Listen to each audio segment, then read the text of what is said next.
Take a girl and a guy, and they fall madly in love and form a family. Sprinkle in some counseling degrees and a doctorate, a dream of transforming relationships as we know it. And 20 years later, we give you power couple Dr. Ray and Jean Kadkodian. And this is their podcast, Couples Synergy. Welcome back to another episode of Couples Synergy with Dr. Ray and Jean. Hi, I'm Dr. Ray. And I'm Jean, and this is our podcast about love, marriage, and relationships. Please check us out online on our Facebook page and Instagram at Couples Synergy or our website, couplesynergy.com. And be sure to subscribe to our podcast or send us any suggestions on topics you'd like to hear more about. And now on to Couples Synergy, an in-depth look at love, marriage, and relationships, where we bring you our experience helping thousands of couples transform their relationships for over 20 years. You know, everyone says you should work on your relationship, but nobody teaches us how. So we've created this podcast to teach people what they can do to create the relationship they've always dreamed of with the partner they fell in love with. On today's episode, we are talking about something that's kind of controversial. Mm-hmm. Yep. And we are making a very bold statement. What? Yeah. We don't do that. No, we're not. We're not very bold people. No, that's not true. Today we are making a bold statement that marriage counseling does not work. Well, 8 reasons it doesn't work. 8 reasons why it doesn't work. It's not that it doesn't work. Yeah, we need to make a little caveat here because it's, we're looking at traditional marriage counseling, mm-hmm. the way that it is taught. Or not, the way that it is done, and 8 reasons why it can actually cause more harm than good. Right. When a couple is seeking help. And we know that to be true. That is not our opinion. That is facts because they've done the research. There is a study that was done about marriage counseling, and it showed that it was the least successful of all therapies. I'm just going to say, of course, because it's 2 people. It's just like when you see a famous person or someone that is a coach or a spiritual teacher, it's always one person. You don't usually see 2 people. Right. And so we know because we're trying to do something together to get our message out into the world, how much more difficult it is than if I was doing it my way or you were doing it your way.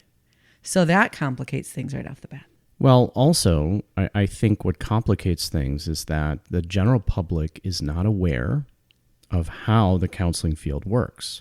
And because of that, I think people they're acting on misinformation. Mm-hmm.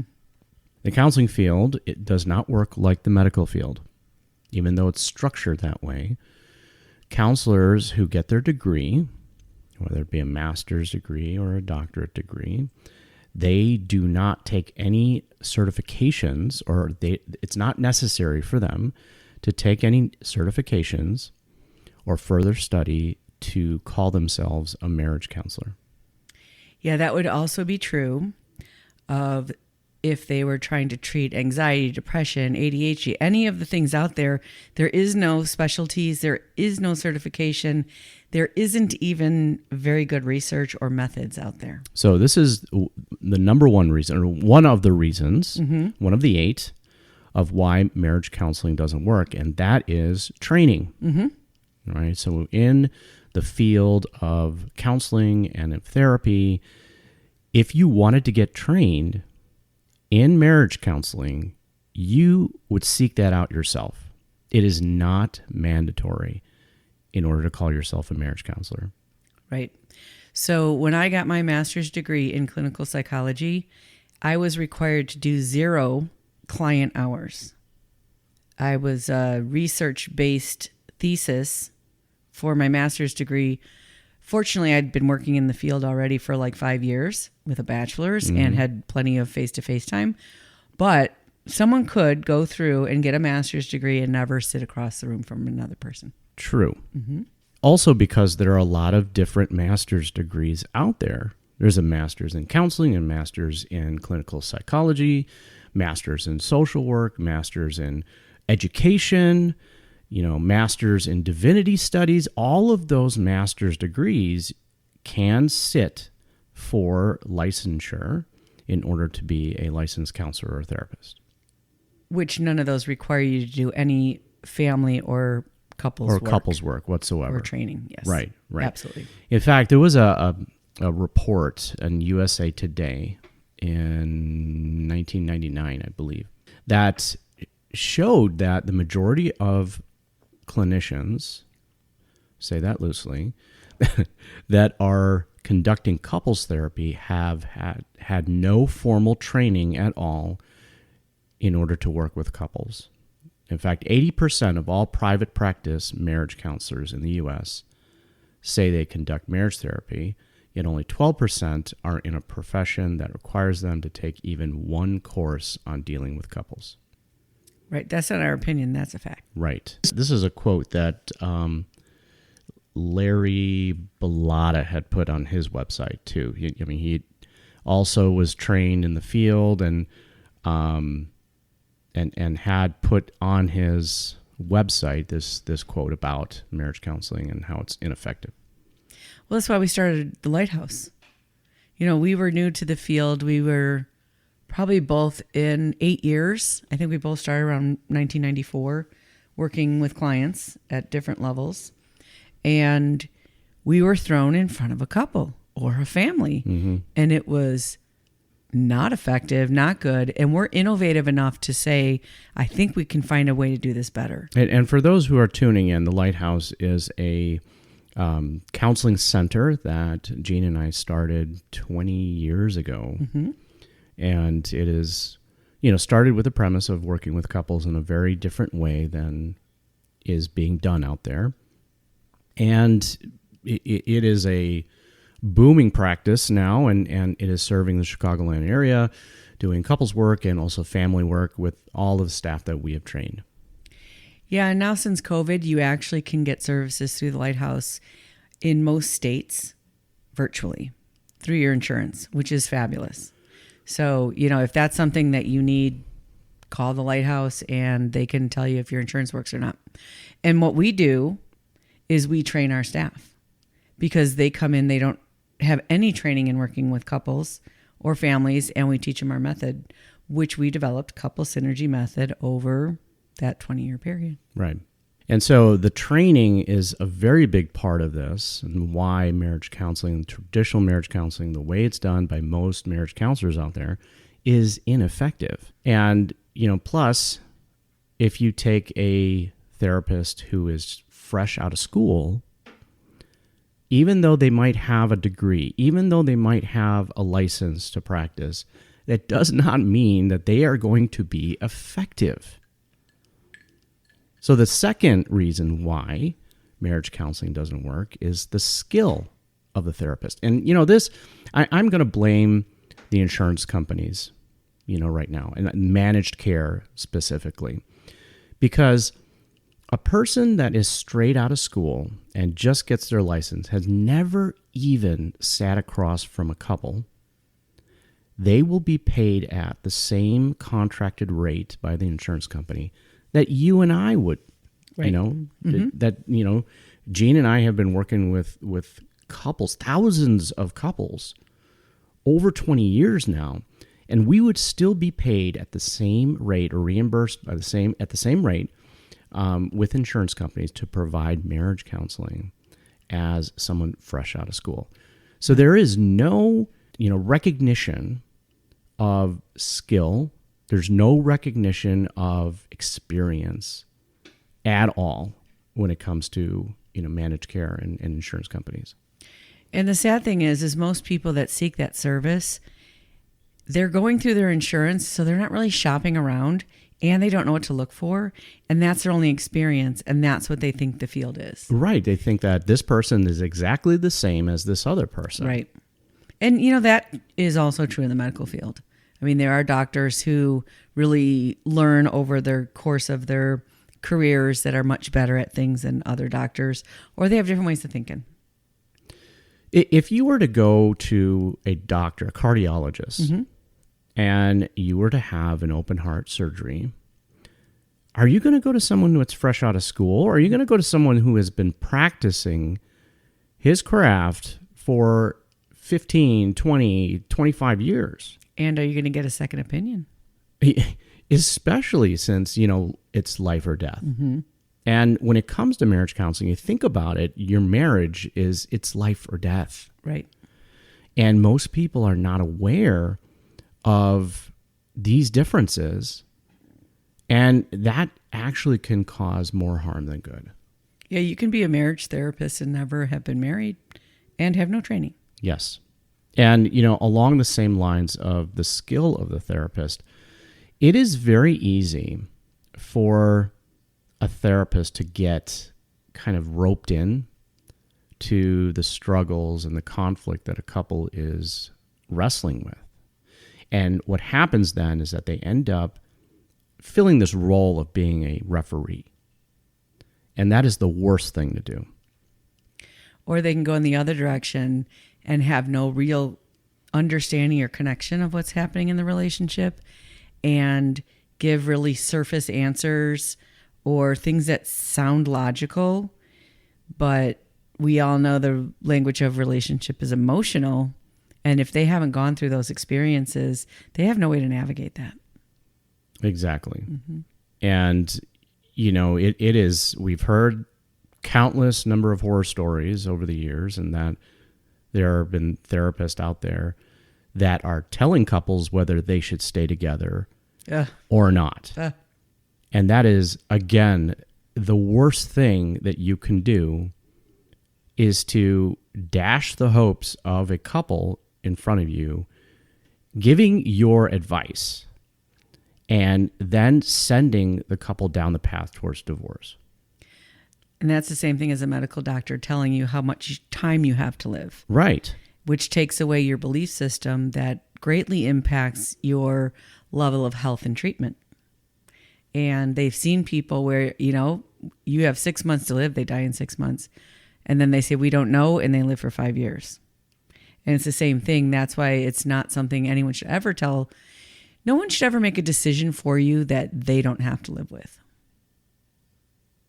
So, that falls under that skill of a therapist. And as we have mentioned here, most, I'm not saying all, but most marriage therapists out there do not have the skills necessary and have not obtained those skills necessary to be able to help a couple navigate the problems that they are going through in their relationship.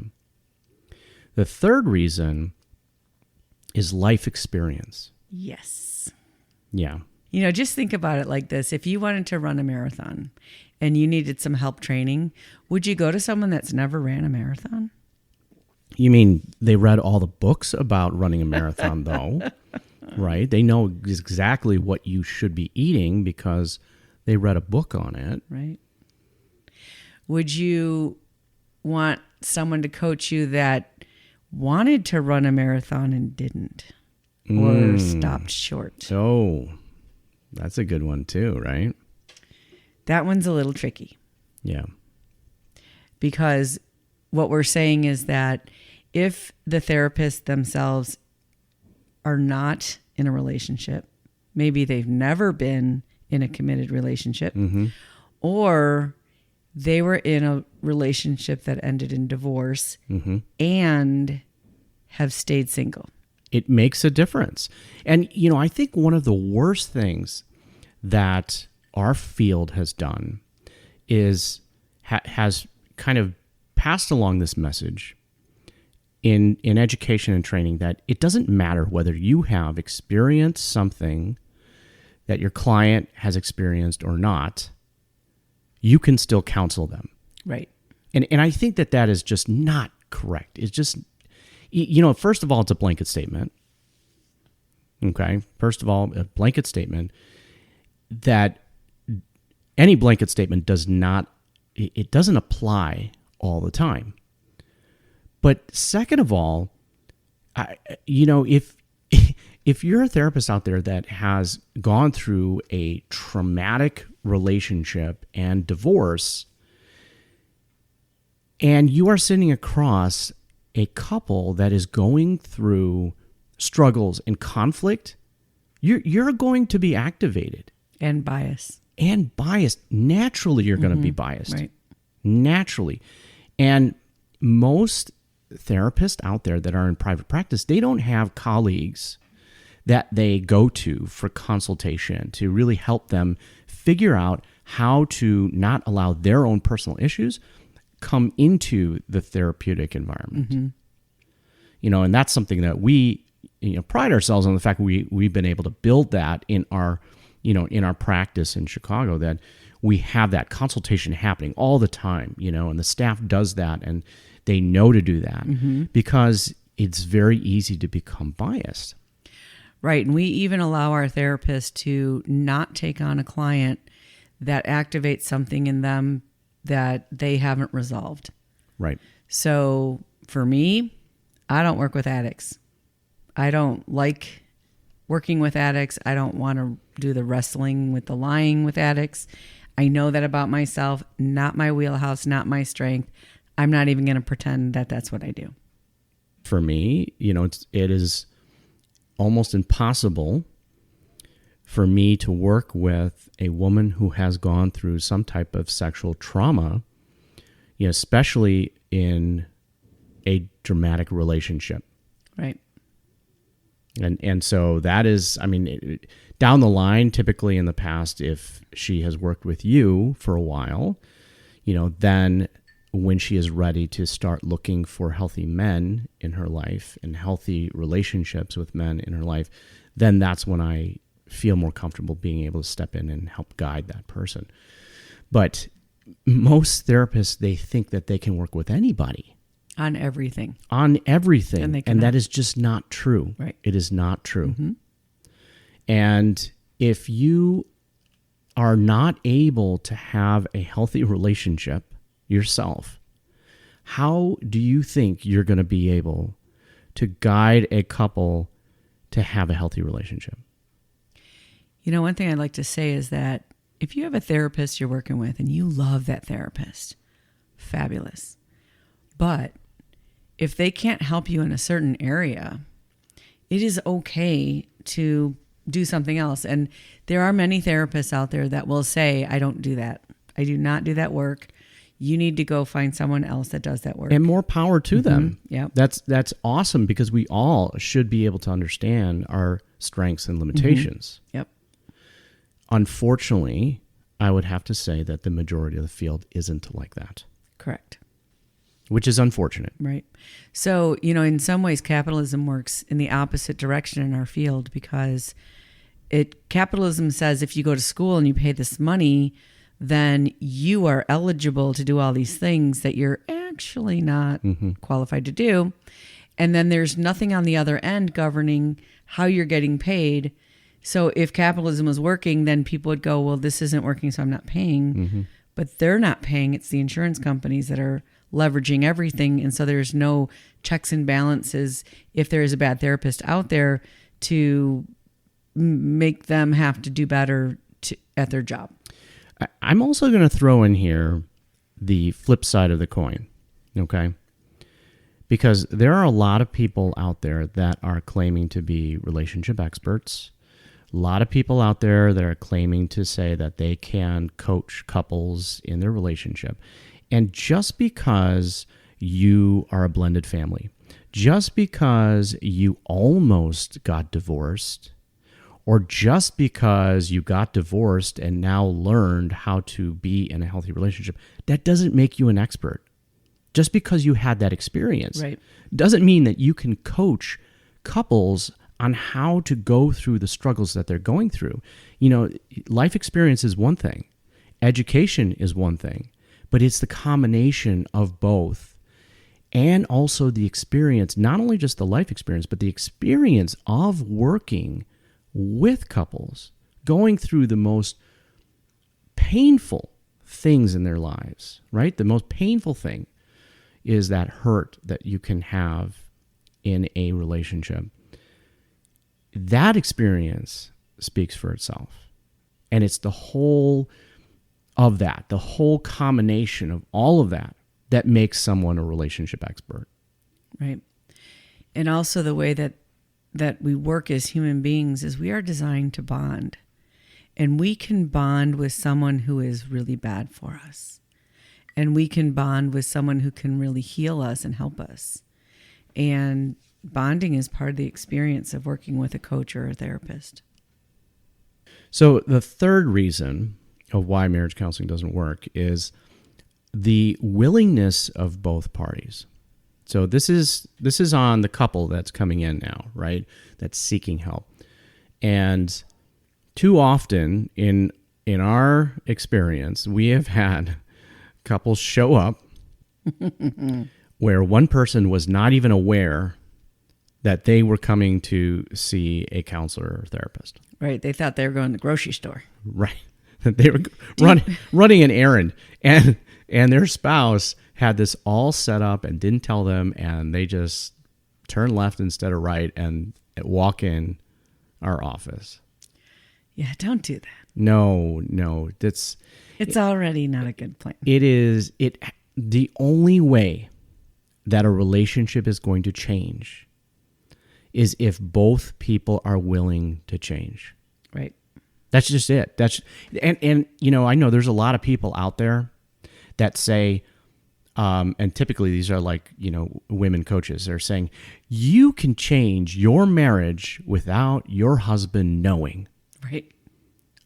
I will teach you the skills on how to get him to change the relationship. First of all, that's very manipulative. Mm-hmm. Yep. Right?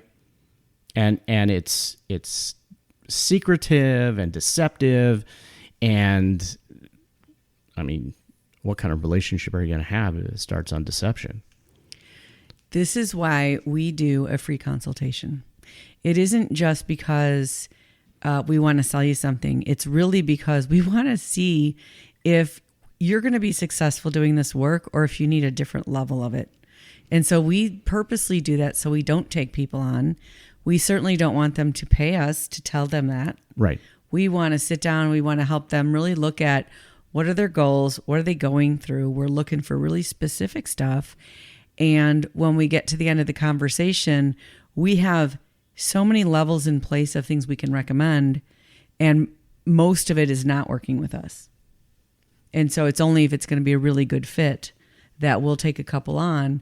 And that willingness to change is such a big deal because, you think about if you and your partner were going to go on a diet together and one of you is doing everything they're supposed to do and the other one is running to McDonald's, you're going to fail too. Yeah. I guarantee it. Yeah. If you're making the commitment together to change and one of you is sneaking around not changing, not going to happen because it's entrainment and it's all the stuff we talk about. Yeah, you just sabotage each other. Mm-hmm. Absolutely. And that feels terrible. It's a terrible feeling.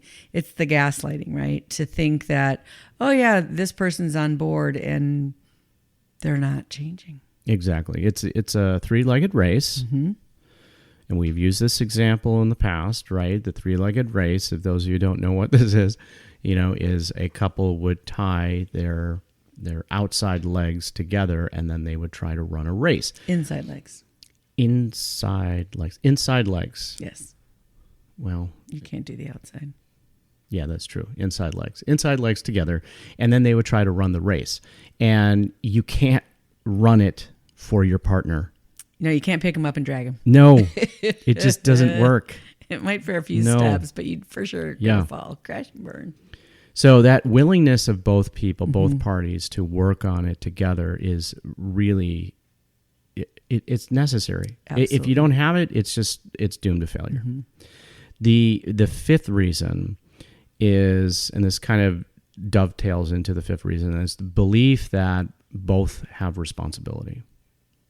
Right. Some couples, they want things to be different, but they think it's really their partner. Yeah. If they're pointing the finger, fine. Saying that, it's your fault. Mm-hmm. You have to change, and then things are going to be good. We've never seen it. No. We have always seen that each person equally contributed to the condition of the relationship.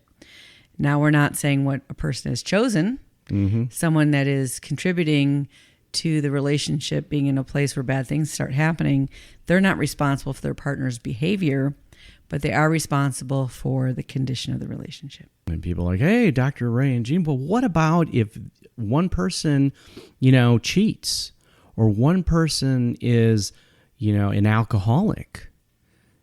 That is absolutely true, that they have responsibility on that and the choices that they have made. But the other person is participating in a way, yes, whether it's passive or whether it's manipulative, in a way that creates the condition for those things to happen, including staying with their partner. correct. Yeah. So they have responsibility.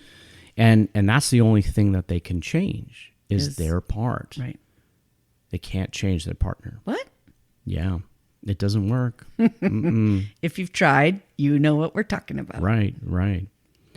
The sixth reason why marriage counseling, and I say traditional marriage counseling, doesn't work is that the reason why couples are seeking help. And it's some of the stuff we've talked about a little bit. So if there's a really bad scenario going on in the relationship, if there's any type of abuse, any type of betrayal, lying, separateness, and manipulation. I mean, we've seen couples come in to try to manipulate their partner into getting back in line. And that is never going to work. I don't care how skilled a therapist is, they are not going to fix that or help with that. Or, a couple coming in because they want to try to get their partner to sign a prenup. Right. Yeah. Or they're trying to get their partner to do this or to do that. And to agree to accept the affair I'm having. Sure. Right. And those reasons, are manipulative. Those reasons have this hidden agenda that is dooming the relationship to fail. Right. And most of the time they're coming in because they want to get the therapist to get on board with them and tell their partner what they should do. Especially if they're a person that's not able to set good boundaries in their relationship. And so they want the therapist to do it. And of course, we see this also with parenting, like parents who don't want to take responsibility and having hard limits with their kids, and they want the teachers or therapists to do it, something they're not doing, and it doesn't work. No. Just doesn't work. No. The seventh reason why marriage counseling doesn't work is the health of the couple. Yeah. Right? At what level is their health is at when they're seeking help. So you had mentioned some of those really severe situations when a couple's going through. Right. There's a specific couple I'm thinking of who he just decided to stop working and decided to not participate in anything. And he still goes to counseling all the time. And she came in to try to figure out what she could do, and she actually changed her life. But they're still married, and he's still not leaving the basement, and they still live together, and they are still married. And this is at least 5 years ago. You'd think that was a success then. They didn't get divorced, right? But they are still very, very unhealthy in their relationship. Yeah. And, that takes a skillful therapist to be able to assess the health of a relationship upon evaluation. Yeah, one of the things that we'll ask a couple is, if you change nothing, how long can you do this? And you would be surprised at the responses that people can do this a very, very, very long time. People can stay married in a situation that is unpleasant for both, unhealthy for the kids, and never change and stay together till they die. For sure. And sometimes that question really sparks people, and they go, oh, I could do that, and I don't want to. Right. And other people can't see beyond that, and that's okay.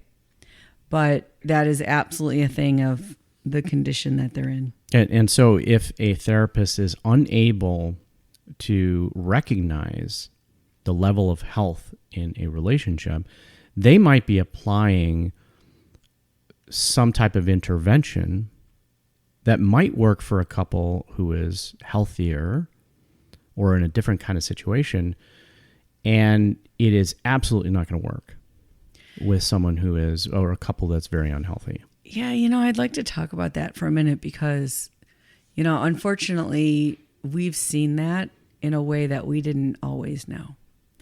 And so maybe a couple is coming in and they're not having a good sexual relationship. And one of them is kind of blaming the other one. And we're helping coach that person to maybe be a better partner. And we find out later that actually there was quite a bit of manipulation going on that we didn't know about.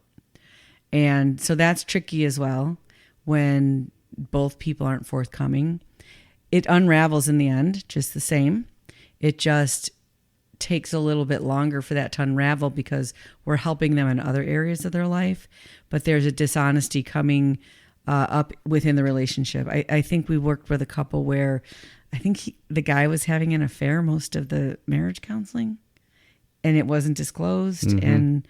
And of course, we're not mind readers. We don't know that either. And so that person was not just fooling his partner, but also us. Right. And extreme forms of gaslighting, sadly. And so that's, in that category of, And so again, this speaks back to, the skill of the therapist, Mm-hmm. the life experience of the therapist, the training, and just their overall experience. Right.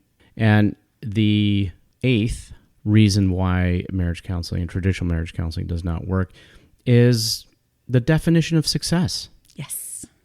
Yeah. Like, how do you define success when it comes to this kind of work? Is it that they stay married? Well, in that last example there, that's not successful, right? Because they're very unhealthy, but they're staying together. Yeah, I think that's a definition that, was part of my grandparents' day, that if you stayed married till you died, then you had a successful relationship. But we like to look at relationships very similarly to how you would evaluate health in the body. It's not necessarily absence of disease. It's the ability to recover from stress. And the ability to grow. Not just recover, but also grow. Learn and grow together. Right. Absolutely. And so if those things aren't really happening, what's the point? What's the point? Because relationships are tough. And there are some benefits. It was interesting. We interviewed a woman who she actually had an arranged marriage, and she found that being married was socially and economically beneficial, even though she didn't love her partner and they didn't really have a real, like what we would call a love marriage or traditional relationship. But she could see the benefit of being married versus being divorced. But of course, she would never seek marriage counseling because there wouldn't be a point. Right, because they're not really trying to change their situation. Right. I mean, the situation that they're in works for them. So it is true that our goal for a couple is not their relationship. Correct. And every time we say that to couples, they kind of look at us like, what? And, a lot of marriage counselors out there, their focus is on saving the marriage. Yeah, no. And that's just not, right off the bat, if you are going to go in with that kind of an agenda, then, yeah, you're going to be swimming upstream. You're going to run into situations where you are trying to push your agenda, and that is not what the clients want or need in their life. I would say that's also similar to the medical field, where if someone has a terminal illness, they want to do everything possible that they can to help that person live, even if their quality of life is terrible and it's super expensive and it's not what the person wants. Right. And so there is a time when it's appropriate to part ways. Yes. And let go. And that might be a healthier solution for both parties. Which, of course, we would never choose for anyone. No. But they would come to that decision if they... And, here's another thing I want to say is that decision doesn't come in a moment of passion. Right. It doesn't come through a fight. It doesn't come through being hurt. It comes from doing your work and getting a good solid base of who you are and what you need. And you just realize at some point this isn't working and anymore. growing individually. Right. Mm-hmm. And away and apart from the other person. Correct. Oh, one more thing I want to say about that is we have never seen a couple where both people are willing and both people do the work that have ended. That's true. That is true. Yeah. No matter how they started. Right. And that just means that they have a willingness to change. They are both accepting their own responsibility in creating their part in the relationship, and they are both willing to grow together, grow individually and grow together, and create what the two of them really want. And I think that's kind of why we started Couple Synergy specifically, is it is not marriage counseling. Very different goals. Correct. Yeah. Right. We are not interested in teaching people I statements and how to resolve what we would call issues. Issues are, who's doing what in the house, and, this person doesn't do that and I don't like it. And so we should be kind to each other and modify ourselves. And that's not our goal or agenda at all. Right. And our program is, the closest thing to it is calling it a coaching program. But, I think that word itself also has become very cookie cutter also. Yeah. And so it doesn't really describe exactly what we provide, couples when we're working with them. I think the best thing that we have heard from someone that we had gotten to know us is he called it marriage mentorship. Yeah. And I think that's really amazing. That's a really great thing. It's very hard to market. It's not really a word that is going to catch people's eye and ear. But that's really what we do, in guiding couples into creating that relationship that they want. Yeah, we want to teach the skills necessary to be in a relationship that is not just stays together, but how you can really learn to thrive and heal each other. So if you think about, if we go back to the medical field, couples that have a broken leg, they want to put a cast on it, they want to let it heal, they want to do their therapy, and they want to move on. That's not a typical Couple Synergy client. The Couple Synergy client for us is really who wants to run the marathon, who wants to have the greatness and the full experience. One of the couples that we just podcasted, he said, what is the point of getting to the end of your life and have never been tested and never find out what you're made of? And the greatest way to be tested and find out what you're made of is through your primary relationship. That truly is. And that is, I said on another podcast, that's truly living. Yeah, you can hide from a lot of people. You can put a face on. You can do your Facebook, Instagram picture. No one would ever believe in a million years what's really going on underneath the hood.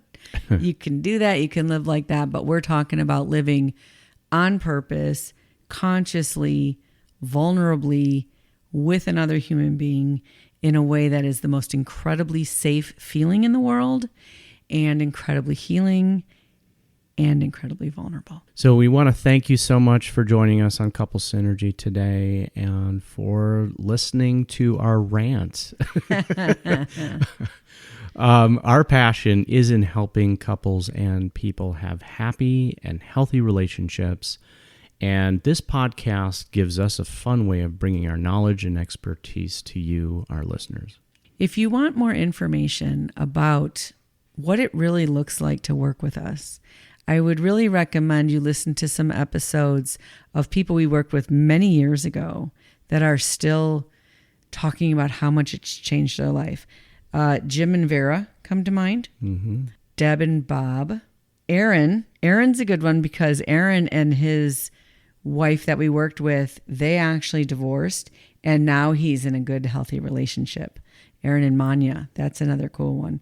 Scott and Tanya, Charles and Monisha, Tim and Chow, Mitch and Katie. So if you go back and you look through the episodes for some of these names, those are people who actually felt so passionate about the work that they did and proud of what they did to change their relationship that they were willing to come on Couple Synergy and talk about that experience. So those are some good ones to check out. For all of you listening, please subscribe to our podcast and please leave us a review. If you have any questions, comments, or topic suggestions, please email us at contact@couplesynergy.com. Also, if you want to be a guest on Couple Synergy, just email us at contact@couplesynergy.com. For more information about Couple Synergy and our programs such as the home study course Relationship 101, the Couples Weekend Intensive, which is coming up September 9th through 12th, our online membership called Connections, and our premier program called Couple to Couple, look us up online at couplessynergy.com. And if you know someone who could benefit from this episode, please download it and share it. And thank you for listening. And if you're considering any of the ways that Couple Synergy programs might help you, go ahead and schedule a call with us. We'd be happy to sit down, talk it through, and make recommendations. Until next time, synergize your life and synergize your love.